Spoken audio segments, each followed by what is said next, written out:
Hello hi welcome नमस्ते। मेरा नाम ऋतिक और आज हम फिर से बात करने वाले हैं एक और इंटरेस्टिंग कंसेप्ट के ऊपर। तो ये वीडियो सेमेस्टर 2 के उन बच्चों के लिए मोस्ट इंपोर्टेंट होने वाली है जिनके पास सब्जेक्ट है principles of micro economics first. तो चाहे वो बीए प्रोग्राम में है, चाहे वो बीए ऑनर्स में है, चाहे वो बीकॉम प्रोग्राम में है, चाहे वो बीकॉम ऑनर्स में है, उनके लिए वीडियो काफी इंपोर्टेंट होने वाली है। तो शुरू करते हैं आज की वीडियो। और ध्यान रखना, principles of micro economics first है ये, सेकंड की ऑलरेडी सीरीज बन चुकी है। जिन बच्चों ने वो सीरीज ना देखी हो या फिर जिनको वो सीरीज देखनी हो तो वो उसकी प्लेलिस्ट ऑलरेडी अवेलेबल है मेरे यूट्यूब चैनल पे। ठीक है, अब हम शुरू करते हैं आज की वीडियो। ठीक है, और इस कंप्लीट सीरीज के नोट्स ऑलरेडी बन चुके हैं विद इंपॉर्टेंट क्वेश्चन आंसर्स। मतलब दोनों की पीडीएफ अलग अलग है, नोट्स की पीडीएफ अलग है और इंपॉर्टेंट क्वेश्चन आंसर की पीडीएफ अलग है, जिनका मैं सैंपल जो वीडियो है वो अलग से बना दूंगा, जहां पे मैंने ये दिखाया हुआ है कि भाई जो नोट्स है वो कैसे बने हुए हैं। ठीक है, चाहे वो क्वेश्चन आंसर की पीडीएफ हो वो कैसे बनी हुई है। तो चलो अब हम शुरू करते हैं आज की वीडियो। तो जिनको नोट्स परचेज करने हैं वो चैनल पे जाए 9667836336, यहाँ पर जाके नोट्स ले सकते हैं। अब हम आते हैं आज के कंसेप्ट के ऊपर। तो जो हमारा आज का कंसेप्ट है वो क्या है? Lesson number 1, problem of scarcity and choice. ये हम डिस्कस करेंगे आज की वीडियो में। यानी कि आज की वीडियो में एक तरह से ये डिस्कस करेंगे कि हम इकोनॉमिक्स पढ़ते क्यों हैं। एक तो ये चीज डिस्कस करेंगे और उसका एक मेन रीजन भी यही होता है, स्कैरसिटी। चलो थोड़ा सा डिस्कस करते हैं इसके बारे में। उससे पहले एक चीज इंपॉर्टेंट क्या है, इस चैप्टर का लर्निंग ऑब्जेक्टिव, यानी कि हम इस चैप्टर में क्या क्या सीखने वाले हैं। तो इसके लर्निंग ऑब्जेक्टिव कुछ इस प्रकार हैं। पहला क्या है, know and analyze the central problems facing the economies of world. यानी कि जो वर्ल्ड की इकोनॉमीज हैं उस पर किस किस तरह की सेंट्रल प्रॉब्लम्स हैं वो डिस्कस करेंगे। पहला लर्निंग ऑब्जेक्टिव। दूसरा क्या है, explain the concept of opportunity cost and it's different types.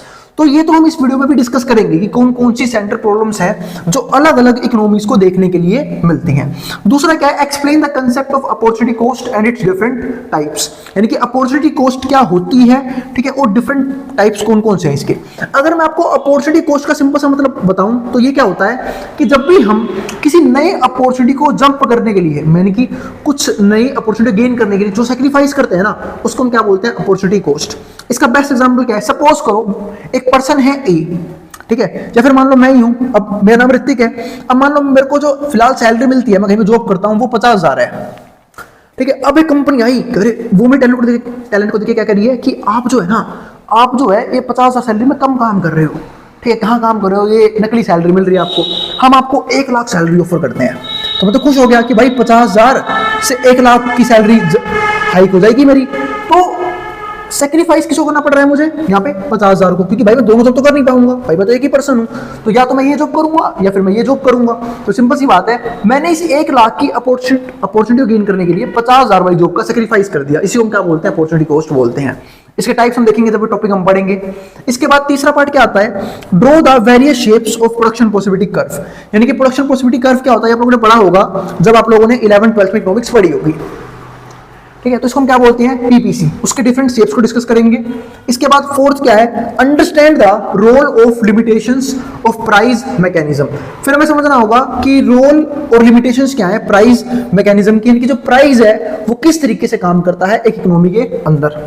इसके बाद जो फिफ्थ लर्निंग ऑब्जेक्टिव है, realize the important and role of government. यानी कि गवर्नमेंट के जो है एक इकोनॉमी के अंदर क्या क्या रोल होते हैं। क्योंकि हम सब जानते हैं कि जो पावरफुल चीजें हैं या फिर जो पॉलिसीज का काम है वो सब किसका होता है, गवर्नमेंट का होता है। और गवर्नमेंट कैसे इकोनॉमीज में अलग अलग पॉलिसीज को इंप्लीमेंट करके सिचुएशन को कंट्रोल करने की कोशिश करती हैं। क्योंकि इकोनॉमीज में ना काफी ज्यादा उतार चढ़ाव आता रहता है, उसके हिसाब से गवर्नमेंट अपनी पॉलिसी को चेंज करती रहती है ताकि वो इकोनॉमी के अंदर बैलेंस बनाए रखे। और वो किस किस तरह की पॉलिसी होती है वो हम डिस्कस करेंगे। तो ये हमारे 5 मेजर क्या है लर्निंग ऑब्जेक्टिव इस चैप्टर के, जो हम इस चैप्टर में सीखने वाले हैं। अब आते हैं हमारा आज का काम क्या है। आज हम सिर्फ एक चीज डिस्कस करेंगे, वो क्या है, एक तो भाई इकोनॉमी हम पढ़ते क्यों, इकोनॉमिक्स क्यों पढ़ते हैं, नाम है ना इसका माइक्रो इकोनॉमिक्स। ठीक है, इकोनॉमिक्स क्यों पढ़ते हैं, तो उसके लिए हम एक चीज डिस्कस करते हैं पहले, जो मैंने यहाँ पे भी लिखा है सेंट्रल प्रॉब्लम के हिसाब से। एक तो इकोनॉमी में ना कुछ प्रॉब्लम्स हैं, वो क्या, अब जो हमारा वर्ल्ड है, हम सब जो है कहीं ना कहीं कंज्यूमर्स हैं। दुनिया में हर एक पीपल, आदमी भी जानवर भी सब कंज्यूमर्स हैं, सब कुछ ना कुछ कंज्यूम करते हैं। यानी कि और कंज्यूम करते हैं जिनसे उन्हें क्या मिले, सेटिस्फैक्शन मिले, यानी कि रिसोर्सेज कंज्यूम करते हैं।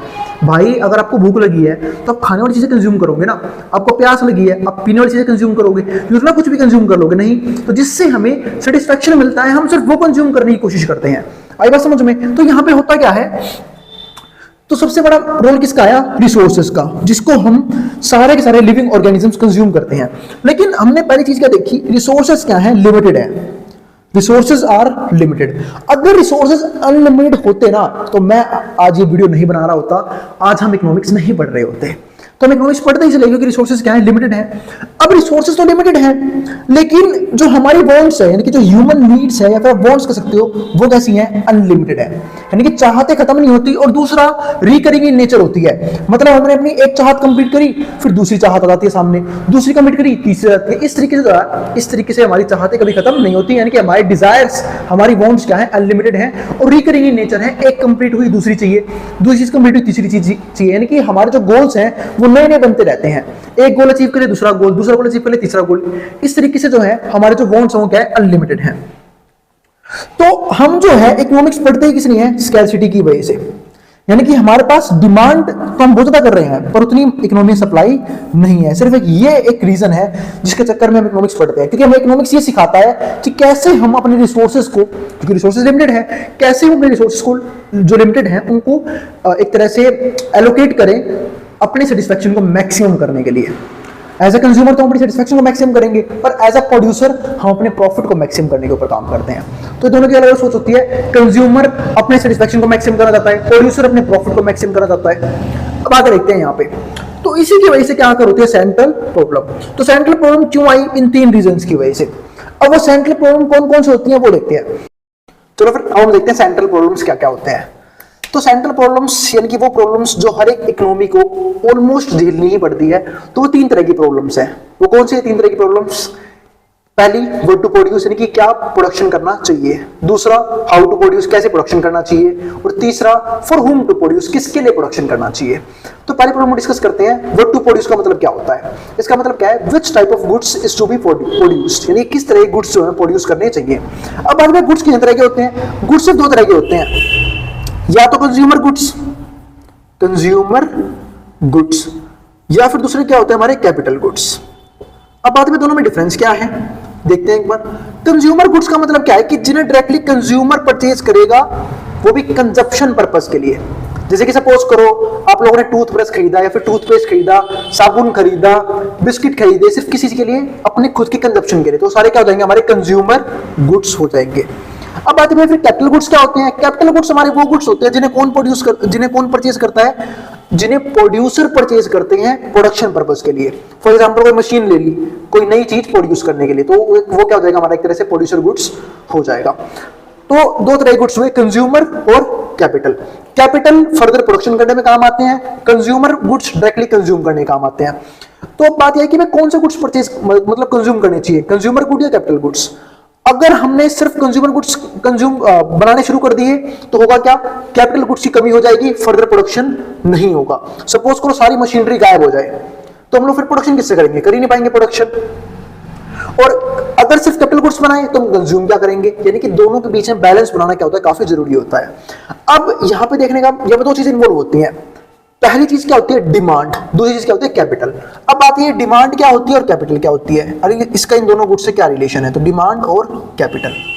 डिमांड का मतलब क्या है कि किस गुड्स की डिमांड ज्यादा है, कंज्यूमर गुड्स की या कैपिटल गुड्स की, क्योंकि दोनों ही बनने बहुत जरूरी है। ये फर्दर प्रोडक्शन में हेल्प करते हैं, यानी कि इकोनॉमिक ग्रोथ होगी इसकी वजह से। और अगर कंज्यूमर गुड्स होंगे तो फिर लोग कंज्यूम कर पाएंगे। तो दोनों ही क्या इंपॉर्टेंट है। तो डिमांड किसकी ज्यादा है, कंज्यूमर गुड्स या कैपिटल गुड्स की, उसके हिसाब से प्रोडक्शन करना चाहिए। दूसरा कैपिटल, यानी कि पैसा कितना लगाने के लिए। एक सिंपल सी बात है, अगर कोई भी पर्सन जो है, कोई प्रोड्यूसर है, वो कैपिटल गुड्स बनाना चाहता है, उसे ज्यादा पैसा चाहिए होगा उसे बनाने के लिए, ज्यादा पैसा यानी कि करोड़ों में अमाउंट चाहिए होगा। क्यों, क्योंकि वो मशीन बनाने की बात कर रहा है, और मशीन मेरे भाई सस्ते में नहीं बनती, मशीन करोड़ों में आती है, लाखों में, करोड़ों में, इस तरीके से। और जो सिर्फ मशीनें बनाएगा तो उसके लिए पैसा क्या है, बहुत ज्यादा चाहिए। तो इसलिए जिसके पास फंड ज्यादा है, जिसके पास कैपिटल ज्यादा है, उसे कैपिटल गुड्स बनाने चाहिए। और जिसके पास कम फंड है as compare to capital producer, तो उसे कंज्यूमर गुड्स बनानी चाहिए। तो दो चीजों पर डिपेंड करता है। अगला पॉइंट क्या आता है दूसरा, हाउ टू प्रोड्यूस, यानी कि मैं प्रोडक्शन कैसे करनी चाहिए। अब प्रोडक्शन करने के लिए भी 2 तरीके हैं। एक को बोलते हैं लेबर इंटेंसिव मेथड, दूसरा क्या होता है कैपिटल इंटेंसिव मेथड। अब बात है दोनों में डिफरेंस क्या है। देखो, लेबर इंटेंसिव मेथड में हम कैपिटल को कम यूज करेंगे, लेबर को ज्यादा यूज करेंगे, यानी कि मशीनरी कम यूज होगी, लेबर ज्यादा यूज होंगे। और कैपिटल इंटेंसिव में क्या होगा, मशीनरी ज्यादा यूज करेंगे और लोगों को कम यूज करेंगे, यानी कि लोगों को काम पे कम रखेंगे, मशीनरी से ज्यादा काम करवाएंगे। ये दोनों में डिफरेंस होता है लेबर इंटेंसिव में और कैपिटल इंटेंसिव में। लेबर इंटेंसिव में लेबर ज्यादा, कैपिटल इंटेंसिव में मशीनरी ज्यादा। अब एक बात यहाँ पे समझते हैं कि भाई दोनों में से अच्छा कौन सा है। देखो, अगर हम लेबर ज्यादा यूज कर रहे हैं और मशीनें कम यूज कर रहे हैं, यानी कि एफिशिएंसी गिरेगी, क्योंकि मशीन जो है वो ज्यादा एफिशिएंट वे से काम कर पाते हैं एज कंपेयर टू लेबर। लेकिन अगर सपोज करो हमने यहाँ पे सिर्फ और सिर्फ काम करवाया किससे, मशीन से, और लेबर कम कर दिए, तो इस तरीके से क्या होगा, अनएम्प्लॉयमेंट बढ़ जाएगी लेकिन काम एफिशिएंट तरीके से होगा। अब बात आती है कौन सा मेथड यूज करें, वो डिपेंड करता है कंट्री टू कंट्री। अब ऐसे इंडिया ऐसी कंट्री है, इंडिया में लेबर इंटेंसिव मेथड फॉलो होता है ज्यादातर कंपनियों के द्वारा। क्यों? क्योंकि इंडिया में अनएम्प्लॉयमेंट बहुत ज्यादा है, और अगर प्रोड्यूसर ज्यादा मशीनें यूज करने लग गए ना, इसका मतलब क्या, लोगों को जॉब नहीं मिलेगी, और जॉब नहीं मिलेगी तो अनएम्प्लॉयमेंट और बढ़ जाएगी कम होने की बजाय। इसलिए इंडिया में लेबर इंटेंसिव मेथड जो है वो काफी अच्छा है। लेकिन मैं बात करूं अमेरिका की, अमेरिका में जो भी कमी नहीं है, अमेरिका में लेबर्स भी है ना वो बहुत ज्यादा पैसा चार्ज करते हैं। यहाँ की तरह नहीं 500 रुपए दिहाड़ी दो और मजदूर को पकड़ के ले आओ, ठीक है, तो वहां ज्यादा पैसा मिलता है उन्हें मजदूरी करने में भी, यानी कि वहां पे मजदूर की डिमांड जो है वो तो है पर सप्लाई उतनी नहीं है, इसलिए वहां पे लोग जो है वो कैपिटल इंटेंसिव मेथड फॉलो करते हैं।